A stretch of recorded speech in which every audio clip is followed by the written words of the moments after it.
sleeping up your alley. You know it's hard looking up when you're down on the ground, yeah. And it's harder yet trying to turn your life around. Some are kind of crazy, some are kind of smart, but there's one thing they all got. It's freedom in the street. Freedom in the street. Hello and welcome to another episode of The Grindbin. I'm Mike Wood. I'm Chris Hughes. And I'm Bobby Trippett. And today we're going to be talking about Week 2 of Blairvember 2017, 1989's Up Your Alley. The Lord sure screwed up a good ass when he put teeth in your face. It's Linda, bitch. Hey, Bobby, I got the money. Yeah, I made the team. But you're a hooker. Get that goddamn thing out of your mouth. Spooky ain't got no real poach. Hello, pizza man. We're gonna play a little game, baby. I just love fun and games.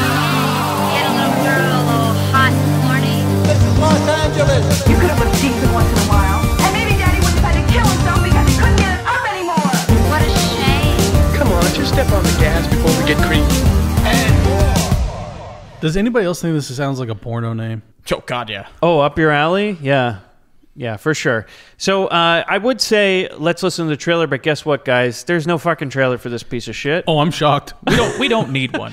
But I do have very little information about it, and including the people that were in it, very, very little information today. As Week 2, Blairvember 2017 starts out with a real fucking dud. Like, oh my God. This is going as successfully as Summer Sequel Month. Yes, and I would like to say two quotes from Bobby and Hughes today. One is Hughes wrote to us today and said, watching this movie listening to the Chilling episode makes me pine for that movie, knowing I have to watch Up Your Alley. Yep. And Bobby said, it really makes me feel bad for Eddie Deason. Yeah, I believe what I said to you was, in hindsight, I think we've been a little hard on the man. Well, I have to agree. Because we have a new king. I think we're gonna reap what we saw. Like that's, I don't think we should say that. Let's not get ahead of ourselves. Yeah. Deason, oh boy. But Murray Langston, last Blairvember, that was the fucking dud and a half. Is Night Force, Night Patrol? I'm sorry, Night Force was amazing. Go watch that. Richard Lynch and a monkey. Night Patrol. Murray Langston, as everybody knows him, the comedian with the bag on his head, because his jokes are so fucking bad, he has to have some sort of gimmick for people to pay attention to him. His gimmick, the unknown comic. Yeah, well, he wrote... Great idea. He wrote and starred in this movie, and he didn't put a bag over his face. Did you know that one of the unknown comic stand-up jokes actually references Linda Blair? Well, apparently they're very good friends. They had to be. He had a gimmick where he put a second paper bag, a smaller one, on his hand, and did an impression of Linda Blair by spinning the bag on his hand. Oh, I bet she thought it was wonderful. And believe me when I say, that's the funniest joke I've ever seen him do. I cannot stand Murray Langston. Like, I feel bad because, like, maybe he's a nice guy in real life, but I fucking hate you. I hate you, Murray. Who is he in this film? He's the main guy. You act like I know who this person is. I know Murray Langston is the male lead. No, Yeah. I got it now. Okay. He's the lead in Night Patrol. He also wrote that movie. He wrote this fucking movie. He's the guy who won't stop making terrible jokes. Yeah, and That let me was the just whole say movie. this. Nobody made a good joke. No, in this the whole movie. thing is just hacky bullshit comedian stuff. Everybody that's on the Patreon, you already have your picks in, okay? Anybody else that joins, please do not... If you pick one of those fucking tiers where you get to pick a movie, for fuck's sake, Murray has directed one movie. Do not tell us to watch that piece of shit, okay? Mike, Mike, why are you making people do you find these understand things? what you just did? I might have to put my foot down. Like, I might have to I feel like you just did on us, because now they're guaranteed going to make us watch Well, this. how are we going to get more people on the Patreon? Patreon.com/Grindbin. Well, you just put that Make it one. hurt, daddies. Put that one movie in at a $100 level. You got to want it. Okay, there you go. That's it. Hughes said it. We're going to put, what was the hard than soft level? That's what that is. We just put the movies we least want to cover up there. Oh, fuck you, Murray Langston. Put that bag on your head and just go away. Like, I can't fucking stand this guy. Switch paper for plastic. He is just, he is the worst person. Like, his jokes are not funny. He used to write for TV, which, sitcoms are great, Jay Murray Leno? jokes, yeah. Yeah, he's a Whoops. real Leto guy. He really is. Or a real Fallon. At least he'll always have work. Okay, so by the way, a little bit of background on this. The film was released in the United States on April 1st, 1989. Fuck Perfect. you, Murray Langston. I bet he thought he was so fucking funny for going we're going to release it on April Fool's. Get it? No. Nobody no. liked it. It found a VHS release on August 10th of that year. Now you're probably like, come on now, Mike. A release and then a VHS release? Yes, well, that's because, and I didn't write down any reviews, I'm sparing you, because most people on IMDb that reviewed this loved this movie. They thought it was very sweet. No. I'm not kidding. And a bunch of Linda fans love this movie. That They're is like, absurd. this is a nice movie. It's a little change of pace for Linda. Linda doesn't like this movie. Oh, God. In one of her interviews, the only time she ever referenced Up Your Alley was on Joe Bob Briggs, the movie channel, and she said, I really enjoyed it. Just finished this movie, Up Your Alley. I really liked that movie. Oh, my God. One of the reviews said that this movie was actually playing in theaters in Atlanta, and he remembers when it actually came out. So this had a theatrical release. This pile of fucking shit had a theatrical release. Now, we know the director well. If you've joined this Patreon to this show, you just got, or are just about to get, the Patreon episode. The writer and director of this movie, one of the writers, Bob Logan, who wrote and directed How to Get ... Revenge. In the same year with Linda Blair. I'm sure they walked right off the set of this into that, or probably, as we theorized, it was the other way around. She's like, I can't wait to be in that movie where I'm a homeless person. This was so fun doing the revenge video. And so he has 7 directing credits total, 21 writing credits. He's responsible for some real shit. This was the first thing he ever directed. Then he got his start. Okay. He got his start before this creating, uncredited, by the way. He's uncredited as the creator of 1986's Ghostbusters.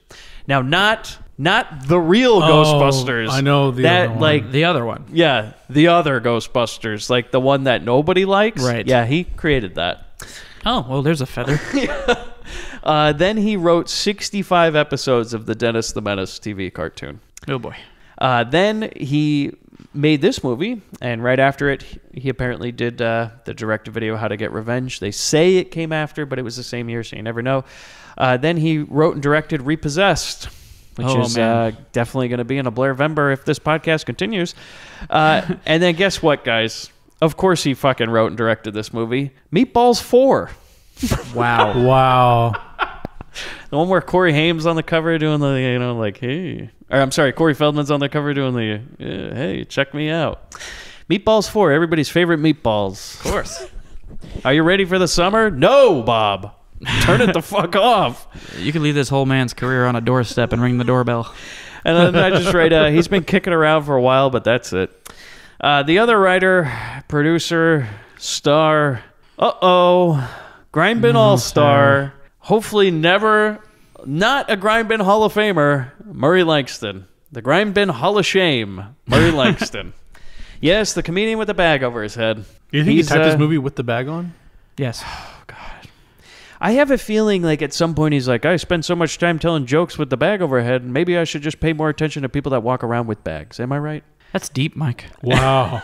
And people were like, was that a joke, Murray? Or like most of your jokes, you're not supposed to laugh. You're just supposed to sit there and See, my jokes are stare supposed to make you awkwardly. think.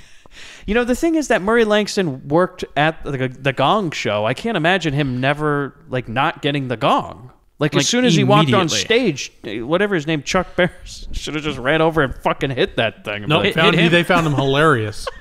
So clean. So then it also has Linda Blair. By the way, though, this is, I mean, we're hating on it now, but there's plenty to talk about. This movie is one of the biggest piles of shit ever. Yeah, spoiler alert. Ain't nobody recommending this. Nope. I was saying before the episode, maybe we should start to do our grading scale of hard to soft, hard being a recommend and soft being a not. This is as flaccid as it gets, boys. This is eunuch. This is we might have hit a new low on the Grindbin. I think ironically, this movie, I'd rather be homeless than watch this movie again. Being homeless looked more enjoyable than sitting 2 hours of this. Now, here's the thing. I've seen this movie twice now. Oh. And I watched it Masochist. the first time, and I told you guys, I'm like, oh, yeah, what's up your alley? Because I knew. It was like, you guys are going to fucking hate this movie so much, and it's going to make for a great episode. You know what, Mike? You can put this up your alley. How even dare you make us watch this?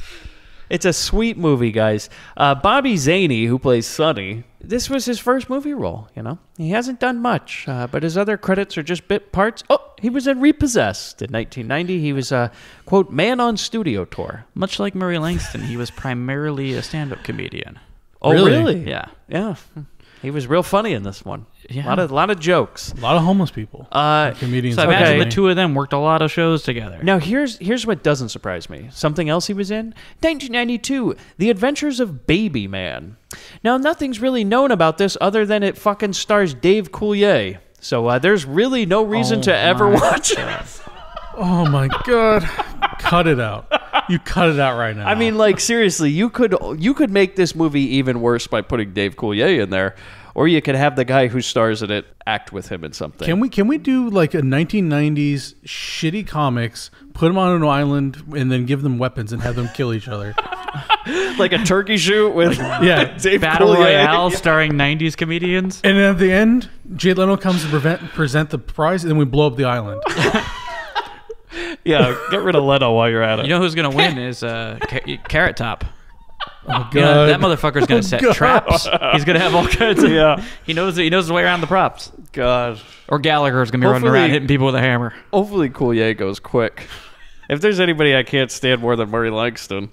And then he was in a 1995 episode of Roseanne as, quote, the magician doctor, which sounds wonderful, terrifying. I can only imagine that he was like a gynecologist pulling flags out of the vagina and stuff like that, like the big... You know that old bit? That old bit? Yeah, that old classic That sounds like bit. a Roseanne bit, if I've ever seen one. The old clown gynecologist bit. Guys, I got to tell you one thing. There's a big similarity between Sonny, the guy who played Sonny, Murray Langston, and Dave Coulier. They're all from Canada. He was also You know what? Time to build another wall. I don't know which one to build first. He was also in 2001's Joe Dirt. Of course he was. You know what his character was? Man. That's his credit. Yeah, Chris, what do you have to say for yourself about this one? Chris Mann? Thanks, Chris. 2005, he was in Life in the Bowling Lane as a bowling instructor. And then 2009, he was actually in the movie The Informant. Really? Yeah, which I was like, Jesus Christ. Finally got his big break. Yeah, and then thankfully nothing else. Ruth Buzzy, who plays Marilyn, again, mainly known as a stand-up comic. She's a character actor that's been in 111 things. Yikes. And she's still around and still acting, believe it or not. Really? Yeah. And she also won a Golden Globe. Oh, my God. For 1967 for her role in Laugh-In. She's a regular cast member in Laugh-In. She was also nominated for a couple Primetime and Daytime Emmy Awards. She played Mama Bear on the Berenstain Bears and did a lot of voice acting on cartoons. She was also recently in Sesame Street. So she's Recently. a lady. Yeah, of 2006. Wow. It's a decade ago, over a decade ago. So, guys, the Recent. other person, I have two other people written down. One, we didn't write any credits, just because he's in it for one scene, and you're like, Jesus Christ, you can add him to that fucking island, that Battle Royale 90s comedian island. By the way, coming by Grindbin Pictures. 90s comedian Battle Royale. It'd be coming perfect. soon, yeah. We'll put them all on a comedy cruise, and they can just entertain themselves, you know. And the ship runs ashore on an island. Yeah. Heckle Royale. Where do you think Sinbad ends up on that list? Is he top 10? Oh, please, come on now. Sinbad? We're talking talent there. Have you ever seen First Kid? Come on now. Jingle All the Way? Come on. What was Jingle the All the Way. Come on, man. Deranged Mailman. He actually has a bomb at one. Was there one called Full House or something? Oh, no. House Guest with Phil House Hartman. Guest. One of the best, where Sinbad has this whole scheme where he's going to make a bunch of money by selling baseball cards. or what Necessary Roughness. Let's go over his entire. Oh, trust me, IMDb. I could do a Sinbad podcast. I've seen every movie. Love it. Love it. First Kid is an amazingly bad movie. Oh, God, I fucking love that movie. I'd rather watch What was your First take on Kid. that Genie movie you did? Oh, Shazam? That was great.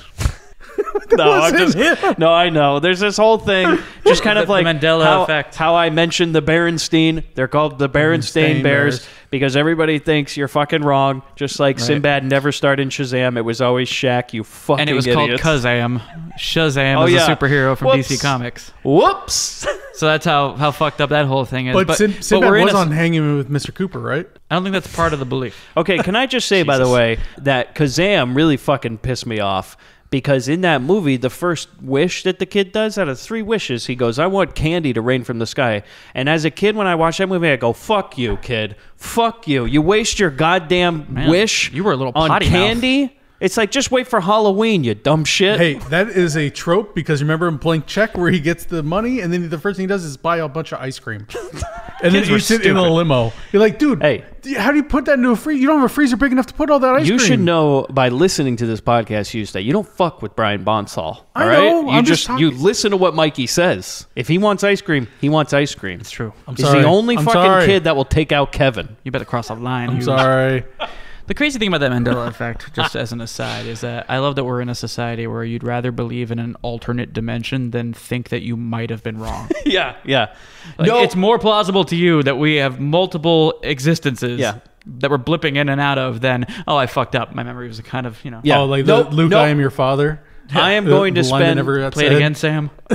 I am going to Another line that isn't spend said that way. countless hours making internet videos to prove that Sinbad was supposed to be in Kazam. Instead of being like, oh no, it was Shaq and it was called Kazam. Okay, so my bad. It's that easy. Okay, guys, so the other guy I have written down, Kevin Benton, who plays Fish, who was the highlight of this movie. Arguably one of the better performances. Okay, now this is funny. I really only wrote it down because of the sad coincidence in his roles. Now, if you needed a basketball movie, Kevin was your guy. Really? Because he is literally in every fucking one. He's in Ready? Sunset Park. He is Is he in Teen Wolf? Okay, this is his second movie role. Then he was in 1992, White Men Can't Jump. 1994, Blue Chips. Now, here's the thing. Starring Shaquille O'Neal. Yeah, here's the thing about Blue Chips, by the way. I watched this movie the other day, and now I hadn't seen this movie in forever. No. I got some fucking heavy shit to drop on you about Blue Chips. Strap in, Hughes. Do you know who directed that movie? No. William Friedkin. What? The guy who made The The Exorcist. Speaking of made Blair Vember. Blue Chips with Nick Nolte No and shit. Shaq and Penny Hardaway. Wow. And I saw that, I was like, the fuck? This must be a typo or some shit. And I'm just furiously looking up IMDb while this movie's playing. I'm like, this is not, this is by the guy who made The Exorcist? This? So yeah, check it out. 1996, he was in Celtic Pride, another basketball Nice. movie with Daniel Stern. Wow. Where, what does he do? Like, kidnap the Celtics or some shit? Yeah, it's such a huge super fan that he kidnaps the star player of the Celtics. You know, I love me some Daniel Stern, by the way. My dad used to work with his sister. Oh, Bushwhacked. Bushwhacked is fucking great, by the way. You never seen that one? I actually didn't see Bushwhacked. Oh, that's come a must on. watch. That's a good one. PG-13. You know, it's got a little edge to it. 80s PG. Where Daniel Stern is a criminal who takes a bunch of Boy Scouts on a trip and pretends he's a survivalist. It's great. And then like that weird priest from Sister Act has to go and find everybody. This sounds wonderful. I'm not even It's a joking. really good movie. Like, it is legit very funny. Like, they're going on a hike. They're like, do you really think you should be smoking? He's like, shut the fuck up. It's sort of the counterpoint to Troop Beverly Hills. Yeah, Yes, yeah. yes. It's like if Troop Beverly Hills had a little bit of an edge to There's it. the crossover we needed. Bushwhacked in Beverly Hills. Oh, Bushwhacked is good. I mean, I'm not making that one up. That's a legit. I still watch that movie and get laughs. 1997, he was in The Sixth Man, another basketball movie is with Damon absurd. Wayans. And then in 2003, he was in a movie called Players Ball. It's spelt Players. Right. So, Sure, it's not the beach ball like Playa. no. It's the play a haters ball. Unfortunately, he doesn't really act anymore, so he wasn't in that Thunderstruck movie with Kevin Durant. If you've never seen the trailer for that piece of shit, Go look it up. That is wow. Are they gonna They talk already about- made this movie once. It was called Like Mike with Little Bow Wow, where where he got like Michael Jackson's shoes. But then they Michael Jordan's shoes. Sorry, that would have been a better movie. Whoa, That's a different movie. okay. He gets Michael Jordan. For the record, moonwalking is a traveling call. no, they did like a Just go for the lamp. Did you guys ever see this? Like they made a movie with Kevin Durant where when he played for the Thunder, that it was called Thunderstruck, where a kid, like a white kid's really bad at basketball, and then he like meets Kevin Story Durant. checks out so far. And like a thunderbolt hits a basketball, and they do a Freaky Friday. Really? And the kid becomes as good as Kevin Durant, and then Kevin Durant can't hit a shot to save his life. Oh, it's like when the Monstars took the took the Yeah. talent Yeah, from. they're like, let's take Space Jam and Like Mike and make it into another movie with Kevin Durant, and then nobody wanted to watch it. Right. Because we've seen all those movies already. Kevin Durant's been trying to get this movie career off forever. Oh yeah, it didn't work. So. I understand he's playing the Crow.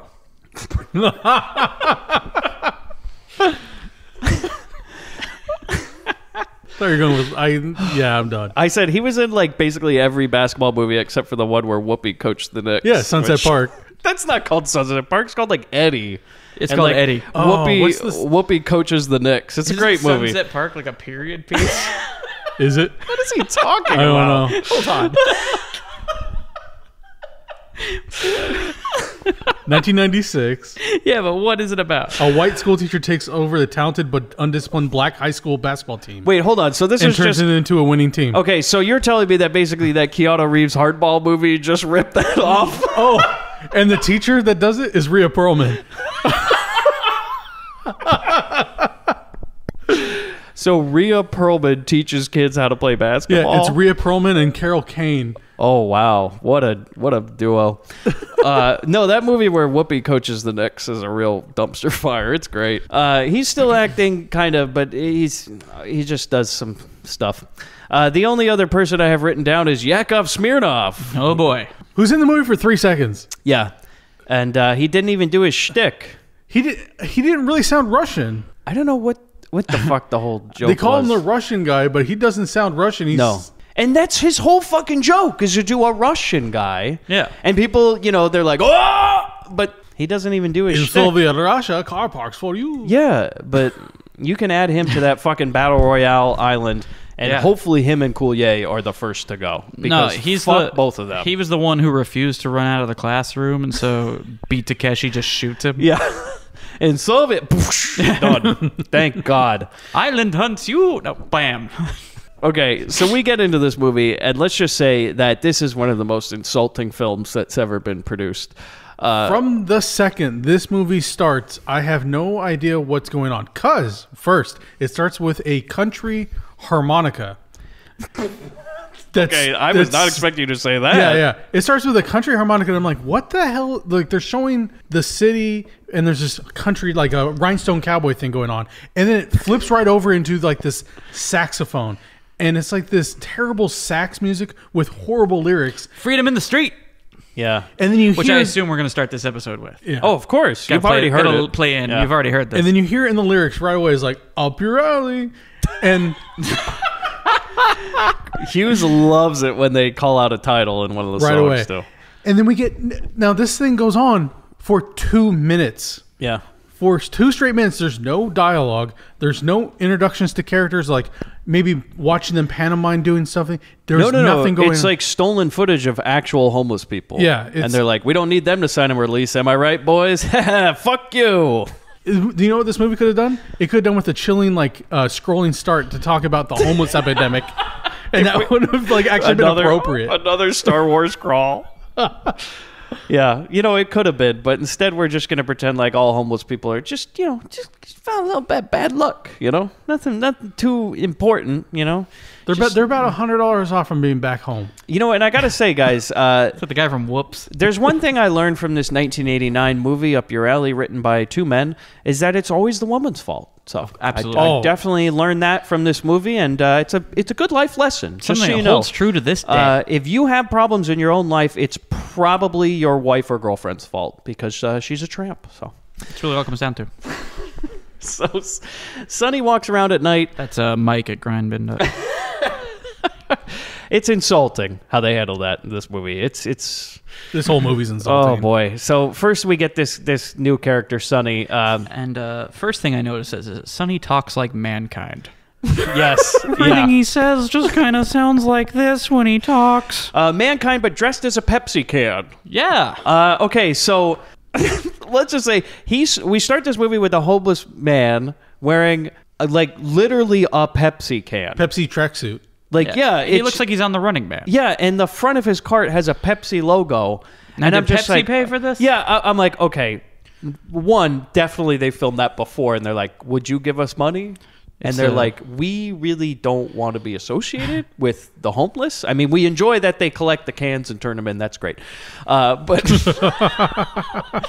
might not be what PepsiCo is into is promoting people living on the streets, I guess. So Murray must have held them at gunpoint and cleared this shit. Or Murray maybe end up having to pay Pepsi to put the logo in here. Because it's all over. It's fucking littered throughout this movie.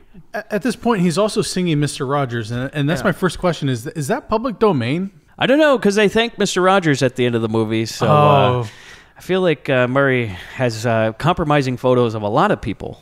Oh, not Fred Rogers. Maybe Mr. McFeely.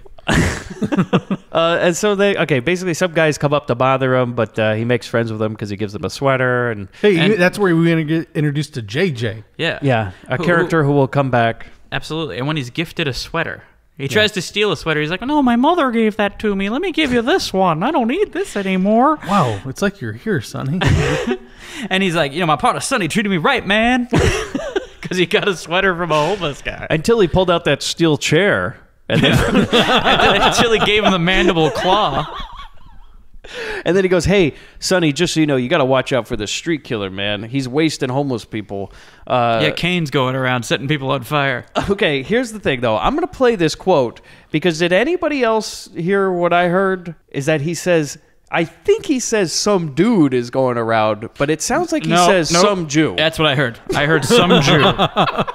I'm like, what? There's a lot of anti-Semitic humor in this movie. There were a couple things that were deemed okay back in the 80s that aren't okay now. Yeah. It shouldn't have been okay then. One of them's like, some Jews going around killing people. It's like, I'm sure that was a slip of the tongue, right? There are a lot of three-letter words that you could say back then without anybody objecting. There's some crazy Jew wasting people on the street. So some crazy Jew is out wasting people on the street. And then Sonny almost gets hit by a car, but then this guy with a knife chases him, and then he runs into Murray Langston, who's another homeless man. And Murray... Okay, so basically the killer drops the knife, and Murray picks up the knife and throws it in the dumpster. Now that's played off as nothing. However, 50 minutes from now... 5-0. Remember that, everybody. 5-0 minutes. You don't show a gun unless it's going to get fired. And let me just say, Murray, I know that you started reading screenplay by Sid Field and other books. You fucking need to read it again, buddy, because you may have skimmed a few chapters that you probably should have read a bit more. This, as I say, I used to read scripts, okay, and I'd sit there and I'd have to read them, and I'd read dozens every day, and I can tell you this. This is one that would not have gotten past page 10. This is one of the old junk pile. You just fucking toss it out, and the coverage is only a single sentence going, it fucking blows. But somehow this got made into a movie. We get the old 8x10 situation, which is your first thing that this movie fucking sucks. Is when we have a character that has to pull out an 8x10 of somebody and cry looking at it and go, I'm sad because of this exposition. Yeah. So basically, he lost his mom and he's crying over a picture of her because she supported him by making clothes, and then she died and he got evicted, and he's only been homeless for a couple of days. And it's all the clothes he has on him, every stitch he's wearing was made by his mother, who is no longer with us and meant the world to him. Yeah, I guess she didn't have life insurance or something. Anyway, enjoy this comedy, everybody. Yeah, it's very lighthearted and great. I was hoping that that's how this would end, is that she had life insurance and he takes care of everybody. They're all rich? He turns out to be rich and he takes care of everybody. Does a newsy heel click at the end. If you're going to make this kind of movie and do this kind of humor, it has to have an out-of-this-world ending, and it does just the other way. Yeah, this movie, fuck this movie. Finally, you can't say fuck you Hughes for a movie you hate. Oh, no. This is Blair Vember's fault. I mean, this is Linda's fault. This is Linda's fault. This is Murray's fault. It's definitely How dare Murray's they fault. became friends? So then, okay, basically, like Sonny, he's new to the streets. Murray takes pity on him because Murray's a really a good guy, guys. Even though he's not, he's a real fucking hobo pile with a heart of gold. He's a real pile of shit. He kind of is, yeah. There's lots of bad jokes. Then we go to living on the streets. We get introduced to living on the streets with other homeless people. So like Murray says, like, okay, I'll bring you home to the homeless camp for night. Yeah, we get to Okay, before we get into this, Murray spends all this time telling Sonny, he's like, I don't need friends, I don't need this. And then he's like, oh, okay. And then he's like, well, I feel bad for you. Let me introduce you to my friends. yeah. Well, what the fuck? Like, you're immediately changing your character within 10 seconds. Is like, Comes and oh, goes. actually, I got a bunch of friends. It's like the tide. And like the whole movie is like, no, I'm the king homeless. Like everybody's great. I'm their friend. I help them all out. I'm the normal guy, and these people are all fucking crazy, aren't they? Eh? So he brings them over to the homeless camp. We get to meet the rest of the garbage pail kids. Yeah, we get some fat jokes because we'll lay those on real thick. Ugh. If you don't know by now, Sonny's a fat man. Yeah, sure is. We're going to talk about that every 5 minutes. It's going to factor into the story. and laugh at his pain. It's his arc. Yeah, his arc is all about being obese. It's so true. It's so true. Hey, fatty fat pants, maybe if you just didn't eat one more fucking donut, you know, that's basically what it is. Yeah. Or if you love donuts so much, why don't you make some money off of it? Right. Let's not get ahead of ourselves. We still got to get to where the Undertaker throws him off the Hell in a Cell. So we meet Fish, who's a Bible-thumping weed smoker. Oh, he's great. Who justifies it by saying, like, have you ever read that passage about Jesus getting stoned? And Oh, he's got a tight five about smoking weed with Jesus. And they're like, hey, Fish, where in the Bible does it say you're supposed to share your pot? yeah, and he goes, Go ahead. didn't you ever read the part about Jesus getting stoned in Galilee? Oh! Hey, Murray! And at one point, Murray says, you're so full of shit. And he goes, yeah, but it's good shit. Oh, God. And everyone just sighs. Real Leno. So this drunk guy shows up. R.R. Martin, dude. The fucking George R.R. Martin or Vickers. the Santa Claus, George R.R. Martin. Yeah, before he wrote the first book, you know. And he's got a Let's say great... it's been 20 years. Yeah, I think. This is before it came out. Just like J.K. Rowling was writing Harry Potter on cocktail napkins. He's like, you guys don't get it. I'm gonna be a real famous guy one Like, day. yeah, You'll see." whatever. He's like, I'm killing everybody. Yeah, and then And he's got a great line where he walks up and goes, is my fly open? No. Well, it should be because I'm peeing. hey, Basically, it's like your weird uncle wrote a screenplay with all like the dumb shit he makes you hear when you see him at Thanksgiving.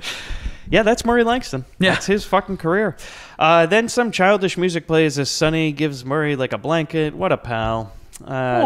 Then we get so we cut to these random guys we'll never see again, and like you think this guy's pissing, but he's actually just opening a bottle. Much like our friends in Surf 2, we smash cut to a fat guy's asshole. He got his ass out of his pants. Yeah, but he's just trying to apparently open a bottle with his dick. So it was As we all do. He didn't have a bottle opener. What do you expect? You got the only thing that can curl around that top. So Prehensile tail. You know, And then- it's if you haven't been snipped, it's a feature. like if we haven't And it's cold out. So it grips around. You gotta really get the... if we haven't shit on the homeless enough, we're gonna have some guy try to hard sell another, like some homeless man try to hard sell another homeless man on renting a box from him Christ. and being like, this is good shit, man. This is like a Frigidaire box, and Because it humanizes them. yeah. And basically, like, the bottle guy gets killed by the street killer, and I put, thank God, because I couldn't take any more of this guy. Like, he is... Much like keeping our theme with the chilling, we have a sudden throat slit. Yeah. I love it. Nothing better than, like, a good throat slit to... Nothing Mike loves more than watching a homeless man die. Yeah, well, you know. You watch Especially this this American one. Psycho over and over again? Oh, best part. Christ. And so far, the tone of this movie is basically street trash without the melty stuff. Yeah, it's... Like, no one's drinking the Tenafly Viper and melting into puddles of multicolored goo, but we're getting everything else. And we know that the killer is going after homeless people. Yeah, But we don't know I'm why. sorry, Hughes. Come on now. Don't use the term homeless people. That's derogatory. It's street people in this movie. Or bums. I think they call them bums to their face. They call multiple themselves times. street people. They prefer to be called bums. Street They're people. called street people. Thank you very much. Just like you don't use the M word for a little person, you know? Did you like the montage of like the morning shot of after the killing? There's this morning shot Yeah. of like, oh, okay, I'll walk out of my alley and onto the street, Another day in hell. The sun coming up your alley. cleaning up bottles because they do perform a service for the city. They keep Yeah. it clean, Yeah. even though they're dirty street people. And we do have to hang it. Yeah. That's the movie. That's not my I know. opinion. It's like those bottom-dwelling That's Hughes' opinion. crustaceans that clean everything in the ocean, right? Yeah, Yeah, they're the like the real. Procrastinists. That's basically what the real destitute people lobsters are. of this world. You know, It's like a prawn. the tilapia. that's how the police. Yeah, They're street tilapia. that's how the police talk I about think the that's homeless. the preferred nomenclature. They want to be called street tilapia. In downtown LA, actually, the police chief has recently been saying they're just like catfish or tilapia. They keep the streets clean, everybody. And by the way, one This of is them terribly upsetting. is a Republican because he has a picture of Reagan on his shopping cart. So, they're all political spectrums, guys. We're fair and balanced. They okay? do vote. They do. Then we go to a newspaper. Yeah, this is where we meet Martin Short, the Wolf of Wall Street. Okay, yeah, like mix Martin Short with Andrew Dice Clay, and you have And give the him, like, worst Rod character. Stewart hair. Yeah, the worst character of all time. Oh, he's just unbearable. When they called cut, this guy thought, like, everybody on set was just fucking dying laughing, and they're like, dude, you are killing it. Killing it, man. Well, frankly, though, what do we have to compare him against? Well, Murray was getting a little jealous, I think. He's like, Oh, understandable. The tension is real in this movie between those two. He comes in and he goes, hey! And he's all upset because he's like, okay, so he's reading the paper. He goes, hey, another homeless dead, but nobody's telling it with style, with care, like I should care about these homeless, That's unbelievable. I'm like, what? I'm like, because they do that in the paper, right? Yeah. Usually we're like, this homeless guy got murdered in downtown LA, but let me tell you a little bit about him. Let's do it with some flair. What was he wearing? No, the LA Times probably doesn't even write it up. No. I don't That's think not a there's story. a homeless death section in the LA Times. I could be wrong, though. Linda comes into his office then, and okay, guys, so this is another thing that I've learned from 1989 is that she's just trying to get ahead in her career by sleeping with the boss. Getting head with head. Yeah, and this is... Getting ahead with that, huh? Starring Linda. New Patreon. We'll be reading Sick Critic's review of that film shortly.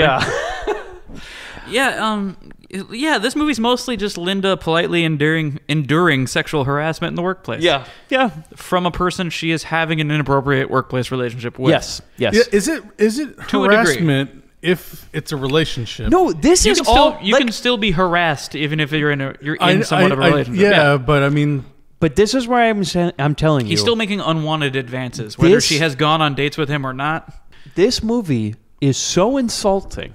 It tells you that it's always the woman's fault because it's her fault for liking this guy and it's her fault for wanting to date him. He just so happens to be her boss. That's how it's played off. Yeah. It's not even like he's a bad guy. It's just like, well, he is a terrible guy. Oh, he's a why horrible would person. Linda even like him? It doesn't even make sense. She's sleeping with him to get a better job. And it's like, well, it's her fault. She just wants to get ahead in her career, and that's how she's going to do it.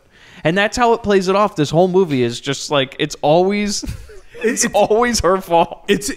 I'm not going to tell you to watch this movie, but it'd be worth it to watch this relationship between the two of them. Just cut into one giant timeline and just watch it. Because, like, there is unwanted advances, as Bobby says, but then there's like, well, maybe She maybe I opens the should door. go. She doesn't even open the Yeah. door. She fucking kicks down the door to be like, I'm ready. And then he's like, oh, I'm going to make an unwanted advance on you. And she's like, nah, well, okay. Yeah, it's unwanted for a second, and then it's wanted. Really inconsistent. It goes scene by scene. Like, she's not the same character. So we're set up. That makes complete. Yeah, it's not the same character. It's written differently. Yeah. He says basically takes her to the office and she's like, I'm sick of writing the obituaries. Can I write a news story? And he's like, well, hey, maybe if you were a little bit kinder last night in my jacuzzi. Yeesh. And let's just say I wish I had a little counter for how many times they say the word jacuzzi in this movie. It's at least 100. They probably say jacuzzi more in this movie than The Big Lebowski says fuck. It kind of stopped having meaning. It got to a point where I didn't know what a jacuzzi was anymore. Well, it was just I was like, I think that's a gun. I don't know. like this guy can't get a girl into his house. Like, let's have a nice dinner and we have sex. No, you come over to my house for a jacuzzi. It's really his one move. Yeah. Yeah, and he always If just the says it jacuzzi the thing same. doesn't work, he just goes, God damn it, and moves on to somebody If else. it doesn't work, they go on the couch and fall asleep. That's true. He always says it the same way. He goes, "Why don't you come over to my place? Go in the jacuzzi." Jacuzzi. And she goes, he's like, if you were a little friendlier last night, maybe I would have let you write a story. And I'm like, okay, that's... And then she says, well, I don't make love on the first date. Implying there's going to be a second date. And he goes, what about the last date? Implying that he's going to kill her.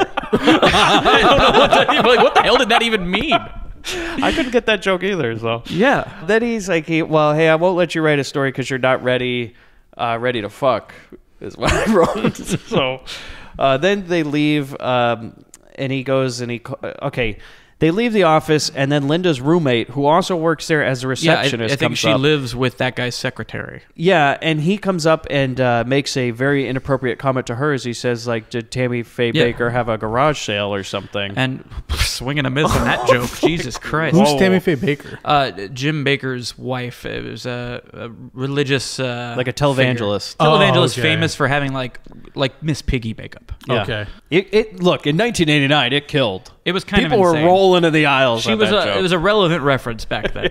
Because the delivery is like Dennis Miller. Oh, I have that written here too because he has that, and then there's another joke coming up that I wrote down where she's like, "I'm looking for a real story." And he goes, "You want a real story? Take this guy to lunch." She's pointing at a homeless man outside. He's like, that could be Jimmy Hoffa, the hacky fucking 80s comedian. This whole movie takes place inside Bill Maher's nutsack. Yeah, this is like if okay, here you go. Let's revise it. Take Martin Short out of it. Bill Maher, Dennis Miller, and Andrew Dice Clay rolled into one person. And honestly, you got that's the who boss he of this looks like. newspaper. Yeah. He looks like those three guys went into the fly transporter and came out the Brundle douche. Okay, so but they're still in the office, and Linda goes up to her roommate, and she's like, "Oh, did you fuck the boss last night?" She goes, "No, I want to be taken seriously." And her roommate actually looks at her and goes, "Well, then you probably shouldn't date the boss." That's the first sensible thing anyone has said here is like, it's probably inappropriate that you're dating your boss then. At one point, she'll keep telling Linda this over and over, and at one point she goes, "You mean I gotta pick between my career and my love life?" She says it like that's not... But okay, so we go from her in the office with the guy saying, hey, if you're friendly, blah blah blah, to okay, going outside and talking to the friend, to like the next scene is like, okay, well, I'll date you, but I won't date you because it'll affect my career. I just want to be taken seriously. To the guy, and the guy's like, well, if you give me another date, I'll give you a story. Yeah, This is all like this is rapid all fire. admissible as evidence, by the way. Like, Shut it all down. But as you said, to the character, if only there was a reporter in this room, you know. Speaking to the character, it goes from like yes, no, yes, no, yes. It makes no sense. No, and he at all. She's completely like... She's playing multiple characters in this film. Okay, so then we'll just go outside. They're going to go to lunch, but then the boss says he's got to do something. They pass by a homeless man, homeless cowboy. And that's where we get the take this guy to lunch. He could be Jimmy Hoffa. Zing. Yeah, and the guy's like, can I have a quarter or something? And the boss is like, hey, here's a quarter and here's a dime. Go buy yourself a fucking steak, am I right? And then here's a dime. You can tip them. Oh, hey. And you're just like... Hickory dickory dock. You're like, all right, that's... the one joke he has. Yeah.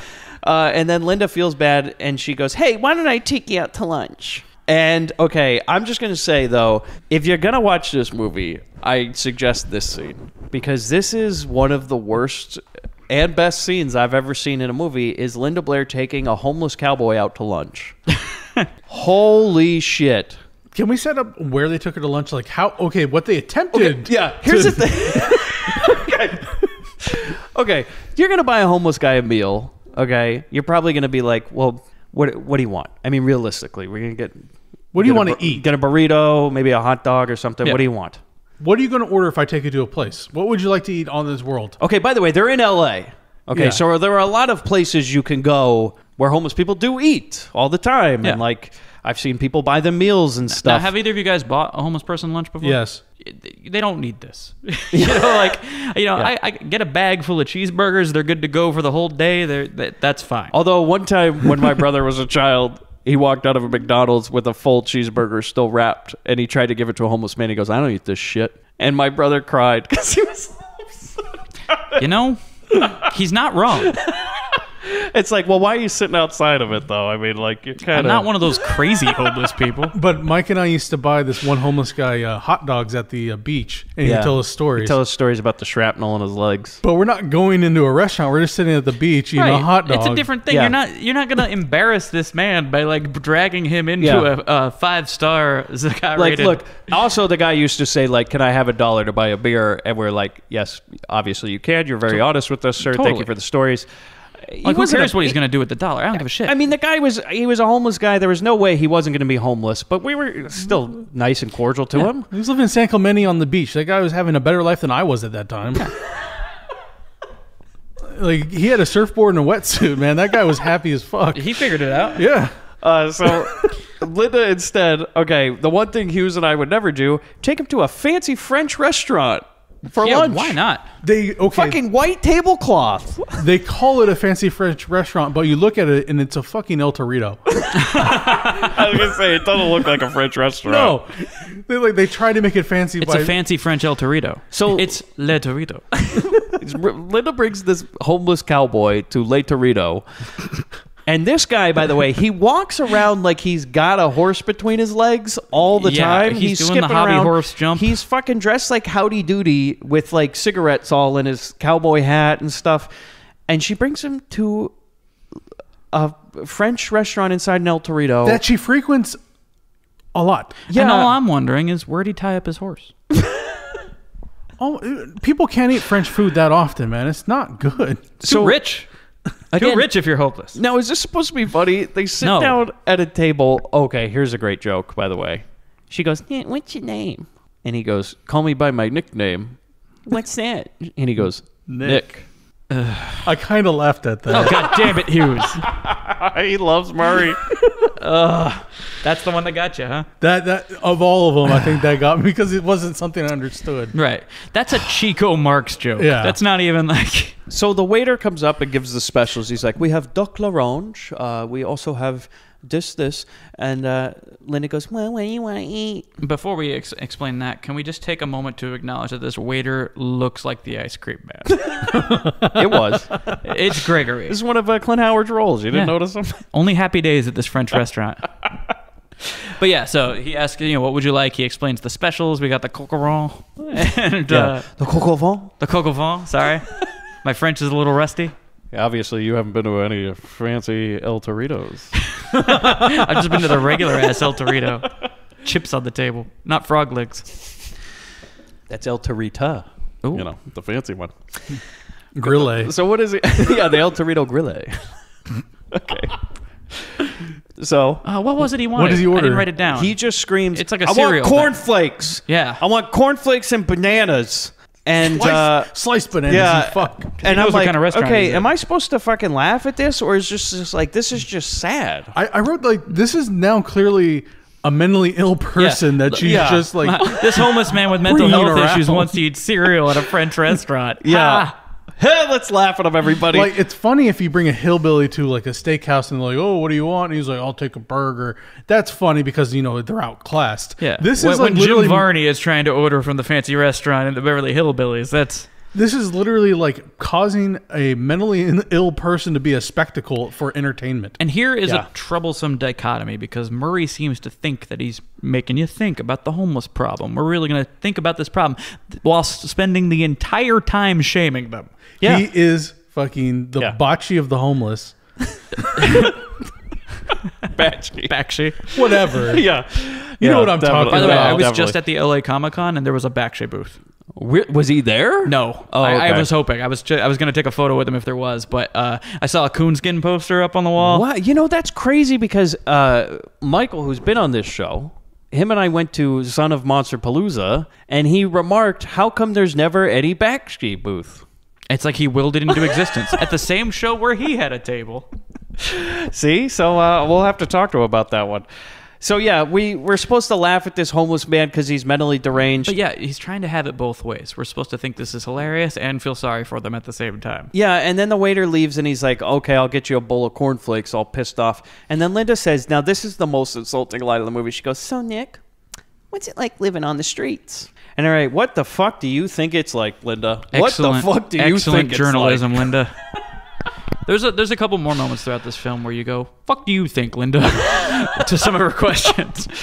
And then he starts acting up by blowing his nose comically into a napkin, and then doing the old straw out of the nose gag, and basically some large woman. Because again, you cannot in a Murray Langston movie, if you are overweight, boy, are you just gonna get fucking raked over the coals for it, because you should feel fucking terrible about yourself. Some low-hanging fruit. She says, "How disgusting," and honestly, rightfully so. Like this is insane. The character is written to be disgusting in this scene. It's not like he's not being disgusting. She's not thumbing her nose at him because he's homeless, clearly, but rather that he's doing gross shit at the table. She's like not in a fancy French restaurant. Yeah, they're paying like $30 a plate, $89 money. Like not in a fancy restaurant that looks like the Blue Bayou. Not at you Le don't do Torito. this. Yeah. And not at Chateau Torito. Really? The homeless man stands up and he goes off on her. He says, "Where I come from, we hang people like you." Like, hang 'em high. And that is not... Which is great because they didn't establish that is a part of his catchphrase. No, at this point, we're like, he's going to hang a large woman. And then he steals her spoon and runs out. And he says as he's running out, "Just remember, I got more fucking spoons than you do." Yeah, and then Linda looks at her and goes, "So, how's your salad?" And that's supposed to be like a real big laugh. you hit the big audience laughter on that one. That's how you get out of the scene. Yeah, that's with a nice little fast Linda joke to show off her comedic timing that we learned from How to Get Revenge. Not like other scenes where Murray will end them with a Jewish joke or a gay joke. We're getting to those. Oh boy. Strap in, kids. So we get to Murray drinking alone under an overpass, and like Sonny shows up, and basically Sonny's like wants to give him a gift, and Murray says no because he doesn't take gifts, but he'll teach him how to live on the streets. It's stupid. So anyways, they're friends now, okay? And that Pepsi sign, boy, are we getting that in the shot. Yeah. Label out. Jacuzzi time, as I write a little bubbly in the bubble. Man, I don't need this. Linda and the boss. No, here's the thing, Bobby. The only reason I wrote this down is because we're going to go into how to write a terrible scene of dialogue. Now, we're going to go ahead and break this down. This is exactly what you don't want to do. This would be if you submitted your script to Mike and you didn't make it past page 1. Are you ready for this? 2 people sitting in a jacuzzi drinking champagne. So how was your day? Strike 1. Strike fucking 1. Yep. Never start a scene by asking somebody, "Hey, what's up?" Fuck you. This is not life. Get to the fucking shit. Let's go. Because start even early. if you want to start something and like have us involved with it, like, so how was that lunch? No, you should never even do that. Here's the thing. Quentin Tarantino what you want to do is you you want to come in on her already answering that question. Yeah, Quentin Tarantino tells you the best thing to do is whenever he writes a script, he'd go in and take out the first 2 lines of dialogue that he wrote in a scene. Yeah. And it works just fine. They teach that in the screenwriting class. Don't even need it. So you come in on her going, and then this lady walks by. Like we've already, That's all you need because you already saw the seen scene it. anyway, so you don't need the... We don't need a come in on the last line of her explaining it, and then... Because I thought, really, this is the crux of this movie. This is the linchpin. This is why this movie fucking blows. This scene is the perfect example of it. There's 3 strikes in this scene. This just explains everything to me. Strike number 2. She says, straight exposition. Well, I decided what I want to write about. Street people. Okay, we are just fucking... You're killing me here, Murray. You're killing me. Do we know why? Like, that wasn't a good take on her trying... Like, she asked one question, the guy freaked out and left. Like, oh, I want to write a story on this because, I can't get any information out of these people. No, it's because she literally has... Murray has nothing to say, so he just wrote down, well, I got to advance the plot. Mm-hmm. That's exactly what this is, and it's fucking terrible. And then he goes, street people, hey, been done too many times before. And then she begs him to do the story. He's worried about the throat slitting, apparently. And then because he cares for her. Yeah, and he reluctantly agrees eventually, and then he dunks her head under spa water. Loose screws. And we cut, and I just write strike 3 because I'm pissed. Yeah. You lost Mike. Well, that's how you solidify her getting that story. But it's like, this is so bad. It's just so bad because if now listeners, I'm sorry if I'm going into like how to make a movie stuff, but when you talk about exposition, it basically means necessary information to advance the plot of a movie. The worst thing you could ever do in a movie is just have a character tell you straight exposition because it's fucking boring. And that happens in pretty much every movie we cover on this show. Yep. That's why they're bad. Right. That's how they end up in the bin. And off the podcast, you're in a hot jacuzzi and you're going to make a girl go down on you under the water? Oh, no, I think he was just trying to cause... It was a silly, I'm dunking you. Yeah. Because she probably doesn't want to get her hair wet. Oh, I thought he was just trying to cause some brain damage, you know. He was trying to kill her. This was the last date. Yeah. Yeah, he's the real street killer, guys. No one's going to try and make somebody go down when I'm in a hot tub. That shit never works. It's too hot. With all the white Dude, it's like clumps fucking floating hot around? bubbles hitting you in the face. Yeah. You can't go down on somebody like that. I'm just saying. Don't you dare cut this. Too many bubbles, you know. Yeah. Wait. Okay. What was that? Where are you going? Dude, your brain just look, he hello, just darkness, went- I wish I my was old like- friend. I'm like, this movie... You got traumatized for a second. did. I I was like, did. oh, I shit. did. Oh, man. I did. A mental image of somebody trying to go down and bubbles get into the eyes. Thought about Dustin Hoffman for a minute. So, okay, go to Murray and Sonny.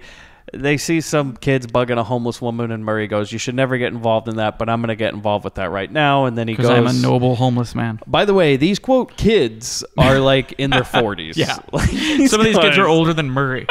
By the way, Murray was, like, 45 when he made this movie, and I was like, fuck, And you know, he looked I- 30. Like, it's... Yeah, I kind of saw it later in the film when his appearance changes. Then I'm like, oh, you're old as shit. Well, as he was like editing the dailies on this. Yeah. he aged. 45, and he still hasn't gotten past chapter 1 in that screenwriting book. Just 45. Man. So one of the kids, quote, kids, calls him a butthead. He explains to Sonny before he gets intervenes that sometimes you got to act tough, and it's called wolfing. Yeah. That's news. That's I don't know great. what that is. And he's not a tough looking guy. Like, I wouldn't be scared Not of at him. No, all. until he pulls out that slingshot like he's fucking Bart Simpson. Like Dennis the Menace. Dennis the Menace. Oh, shit. There it is. Oh, shit. His The- inner Dennis comes out. He is Dennis. He is the personification of old Dennis. This is actually shared universe. This is Dennis the Menace when he gets older.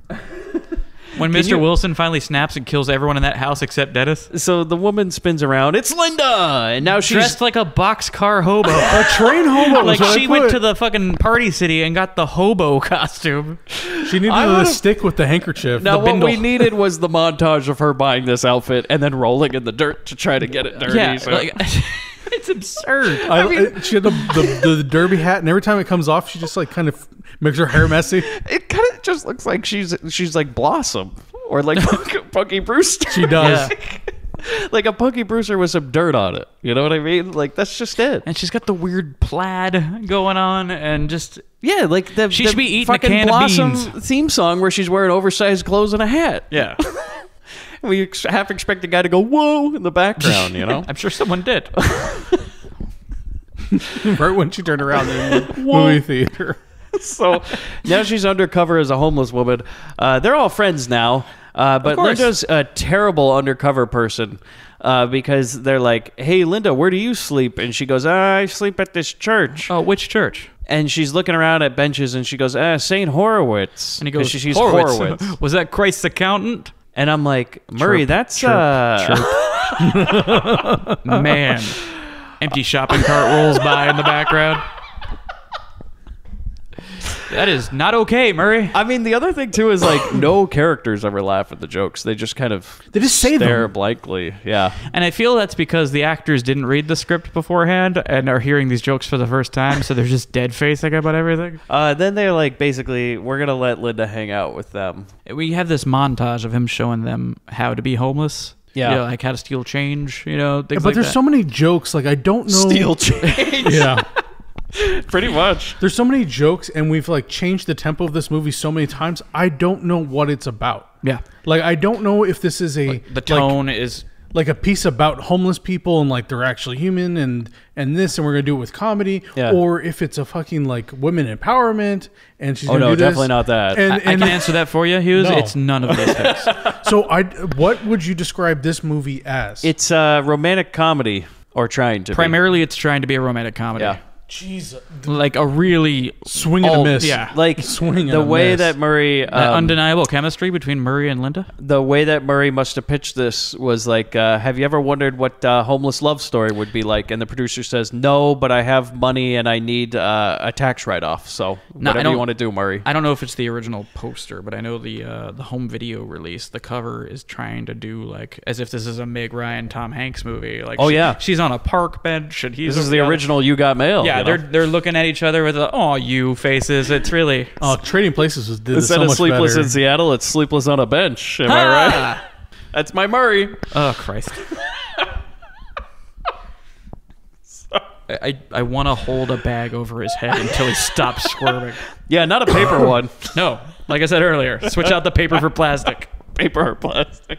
Okay, so yeah, it's just this thing. Like, and we by have the another way, awful song. for any listeners of the Patreon, if only they'd watch the How to Get Revenge video, they would have found out a much easier way to steal change from a vending machine. See? The one to grow up. So Sonny's great at getting money from people because everybody likes him, but Murray's a real creepo because he looks like a fucking crazy man.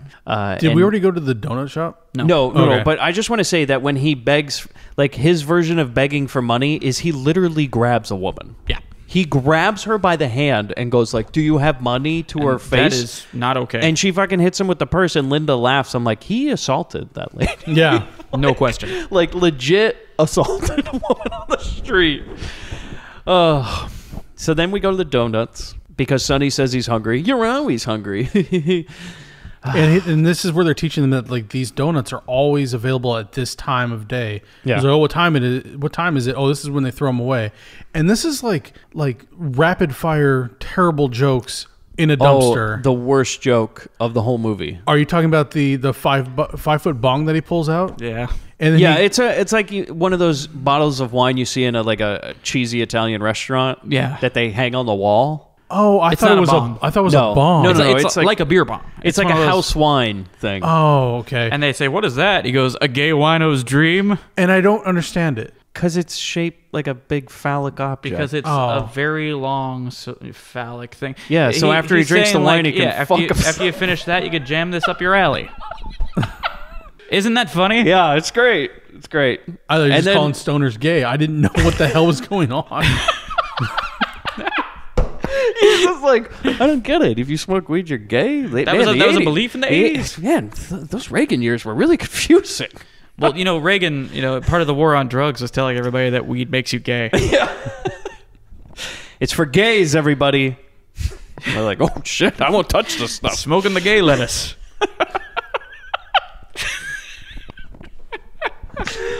That's their whole way to get kids not to smoke weed. It'll turn you gay, son. And we don't want that. Well, count me out. I'll just stick with cocaine, sir. Yeah, that's good. Yeah, That's a good. respectable businessman's drug. Thank you very much. So we go, okay, The that sneeze gay with the joke. glass ball. I didn't even write it down. Thanks for bringing that up, Hughes. Fuck you. It had to be brought up, dude. That was so bad. Like he went from telling shitty 2-second jokes to prop comedy. Yeah, he became Carrot Fucking Top. prop comedy. Yeah, and I imagine Carrot Top saw this movie a lot as a kid. And That's why he's so angry. Almost as much as we saw Chairman of the Board. Yeah, probably. The movie that's been erased from history. So also during all this, we kind of cut to Linda, and she's like, I kind of like this guy. Like she's smiling, like Yeah. he's a good Stuff soul. like a gay wino's dream, and she's Yeah. like, I'm starting to fall for this guy. This guy gets me. I've always loved gay humor. I've always found it very funny. And so then Sonny almost eats a piece of shit that he thinks a brownie, and Murray's like, no, it's a piece of shit. Sniff Then before you bite.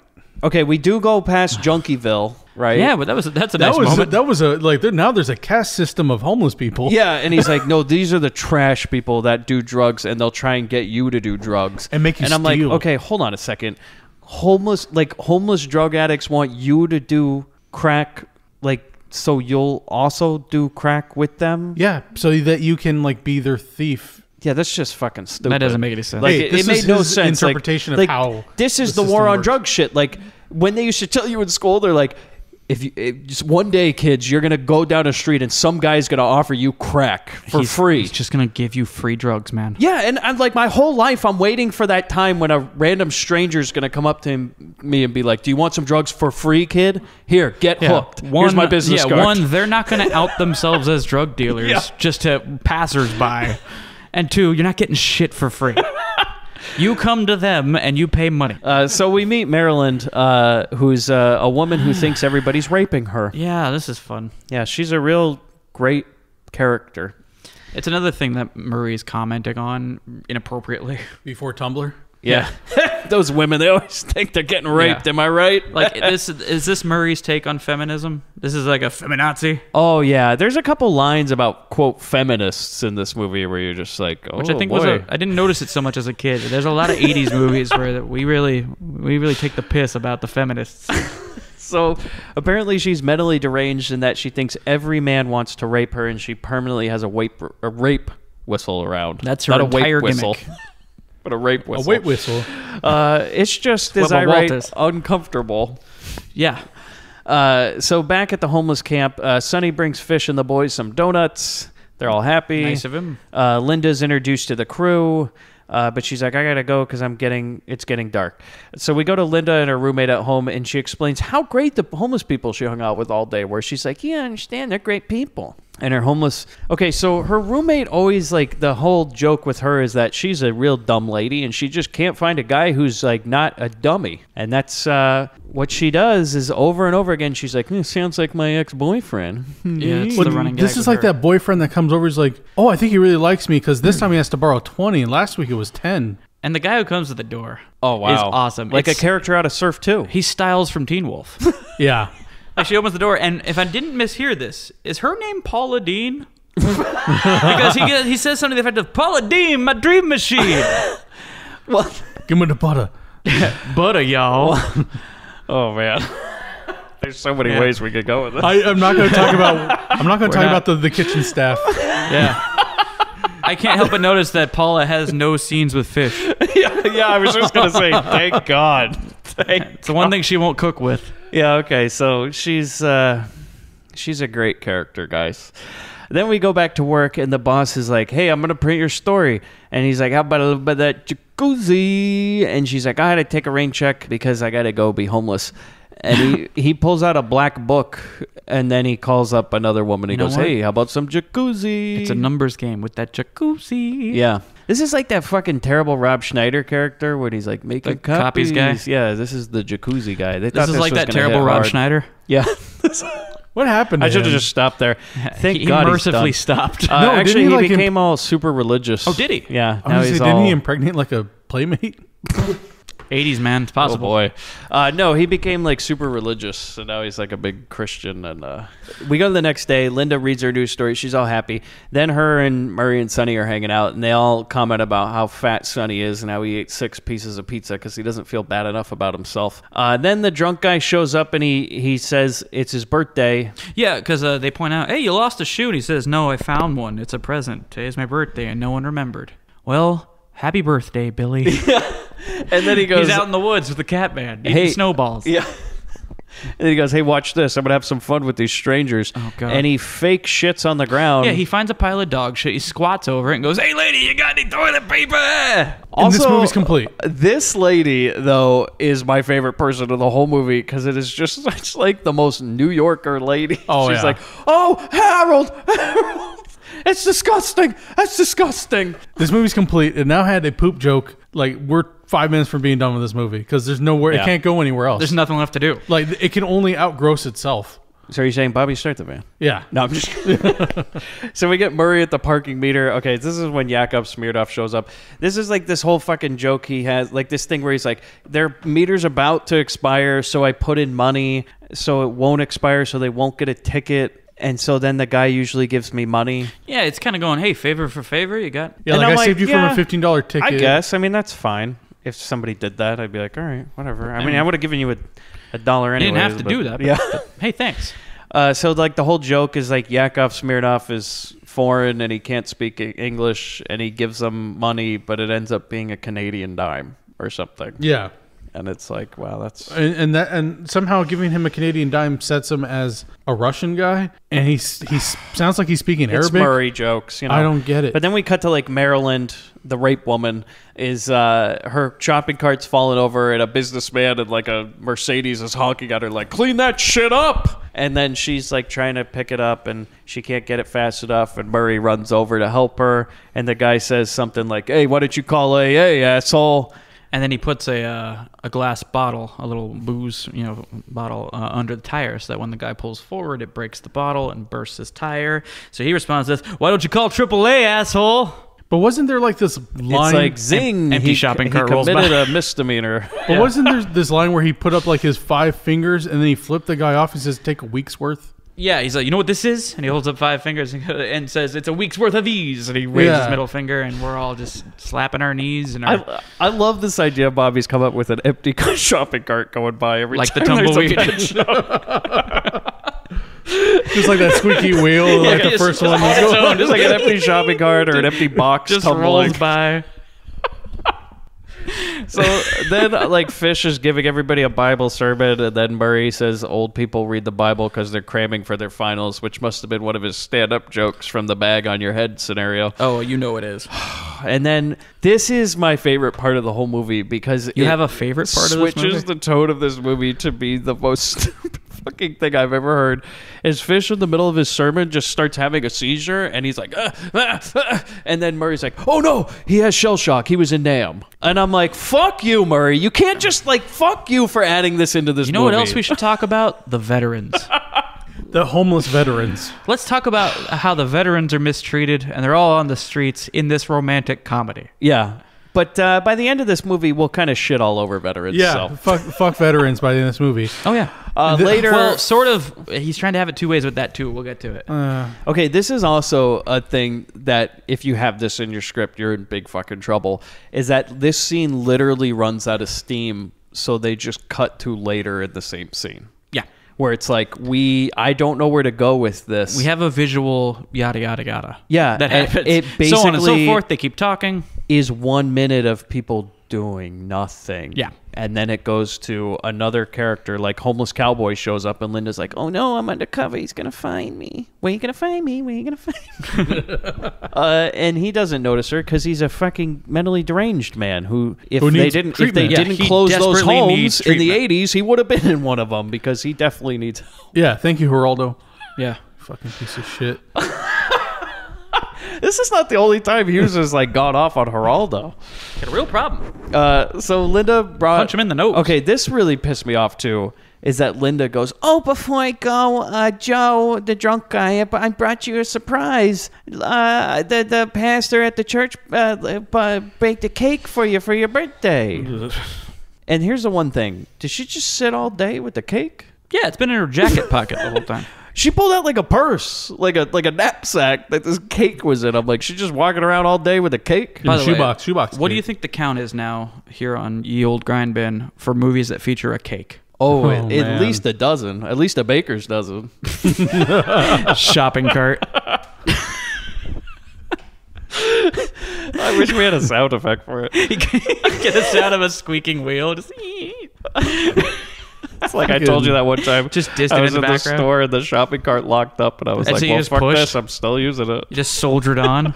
So then Murray's like, oh, you don't understand. He's mentally deranged, Linda. He thinks that every day is his birthday. And everybody gets all quiet like, oh, fuck, this sucks. And then he goes, you know what? No, let's have a birthday. And they all like gather around. And Shared universe.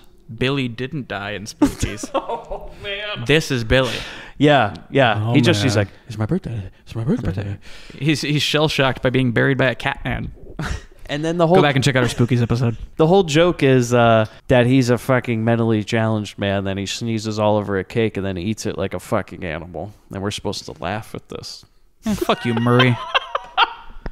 You know, it's funny because you come out of this movie going, you fucking deserve to wear a paper bag on your head whenever you go out in public. Like, you should be ashamed. More newspapers being printed. Linda's stories are a hit. And I write, in what world would anybody care about the lives of homeless people in the LA Times? You skipped over the part where JJ was found, right? Nope. That's coming up. We're getting to it. That's coming up. okay, we do have more newspapers being printed, right? So this is when I'm starting to wonder, like, okay, she's writing these stories about homeless people. Nobody in LA would read that shit. Judging by her experiences, her stories are just like, and this guy pretended to shit on the ground and thought it was funny. Yeah, I don't know what she would have. What hard-hitting material she would have. The headlines are like, "Happy birthday, Joe," was one of the headlines. I'm like, yeah, so like the stories she's sharing in her columns are just like, and this guy thinks every day's his birthday, and he's out and here people on are the just street. like, ha, fucking losers, am I right? Yeah. Like, what is this? Nobody would care. Like, I imagine open up the LA Times. Hope he gets in the 80s, a job for his birthday. and I'm like, I skip over that like I skip over the circus. That's just, well, don't care. You forget, like, there was that movie where the cop and the waitress won the lottery, and then like it could happen to you. It could happen to you, and then the wife took half of it. So then, like, there was some homeless guy hanging out in the rainy night in New York, and he saw the couple dancing in the diner. He knocked on the window, and they're like, "Oh, we'll bring you in and feed you." And it turned out to be a reporter, and he reported on it, and then told their story about how they lost all their money, but they're still happy. And then people sent in money. That was what, 2 years before or after this Something movie? like that. Yeah. It's a fucking. They did it right. Yeah, this. There's no. It's really saying something when It Could Happen to You was a better movie. Yeah, Yeah. a Nicolas Cage movie. So is this just a thing where like Linda writes a story? Is like, man, there's one time I went out to lunch with this homeless guy and he was It's a just real fucking idiot. Her continuing story of like doing class tourism. Like the caste system. It's really just like, I pretended to be homeless so I could hang out and get their stories. Down and out in Junkieville, you know. And she's like,